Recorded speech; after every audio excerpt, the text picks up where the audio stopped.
your love. I'm gay, and I grew up in the South in the 70s, and my father is a Southern Baptist minister. And growing up and going to school, I was bullied a lot and teased and called sissy and faggot and queer, and I had people physically attack me. One person threatened to slit my throat. It was a struggle growing up because I didn't understand my feelings as to why I was attracted to guys, and yet I didn't understand how guys were calling me names of things that I hadn't even come to terms with myself. So growing up, I felt very lonely in school. I felt like an outcast. I then started on a path of self-destruction, not realizing what I was doing, but I just medicated through drugs and alcohol. And I eventually found a gay bar, and that kind of sucked me into a life where I craved constant affection from guys because I was missing something. I didn't know how to fill that void. And so that really led to a sexual addiction and being very promiscuous. And I eventually became a male prostitute, exchanging money for sex, for drugs, and just trying to survive. I really suffered with depression, and so I eventually attempted suicide. Having gotten through that, it would be about another 23 years before God would really just turn my world upside down and pull me out of that life. And it really came one night when I was contemplating suicide again. My dad had contacted me out of the blue, and we'd had a strained relationship because of my sexuality. But he loved me, and so does my family, but he just didn't approve of that. And that was very tough for me because I wanted his approval. And that really was the catalyst in kind of changing things around to where I think God started using that as an opportunity to rebuild my relationship with my father. What really drew me to the gay life, that's what you want to call it, it was nice to be in a community of where you felt like other people were like you, and I didn't feel so isolated, and it was camaraderie, feeling like you could make an extended family. So there was something there that it definitely gave me that kept drawing me back into it. My life would have been easier if I'd been a straight white male in this society and had gotten married. And I didn't because I couldn't go against, it was unnatural for me. And even though I had girls express interest, even when they knew I was gay, I never took them up on it. I've never had sex with any of them. And I could have.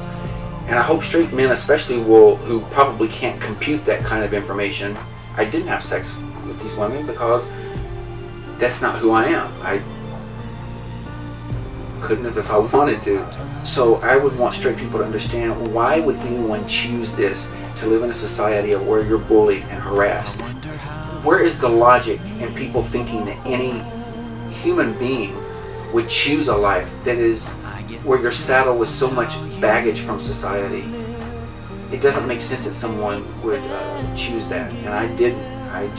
I don't know where my sexuality came from. I worry about getting old and being alone. If my family were to die, who would take care of me? I want to grow old with someone, and I get lonely. I'm human like anybody else, and even if you remove sex from the equation, I still like intimacy and holding someone or being held. These are just natural things I think that God gives us as human beings when it comes to loving others. I worry about, what if I'm old and fall in the bathtub or break my hip or lose my false teeth or need someone to remind me to take my medication. These are genuine, valid concerns, and something that people like me struggle with, or even single people who are older and don't have partners. I think we can all relate to that. Gio is an amazing person, one of the most unique and beautiful creations of God. He is one of the most courageous people I know. The times that he has spoken out about his gay identity and his coming out, his whole life story, to be that vulnerable and exposed to our whole congregation, that says so much about that man and his courage, because this could be a very hostile environment. It could be one where he feels people would doubt his faith or his lifestyle or anything because of what he shared, but he did that because of his faith and his real desire to encourage others to be fully honest and full of integrity about their identity and God, who God has created them to be.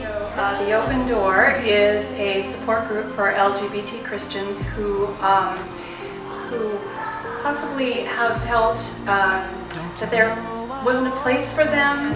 I just wanted there to be a safe and welcoming place on a church campus, evangelical church campus, where Christians who are identified as lesbian or gay or bisexual, transgender even, to come and join our faith community and feel like we affirm who they are, affirm their identity, their orientation, but mostly to affirm that they are fellow followers of Christ and that they have a family here.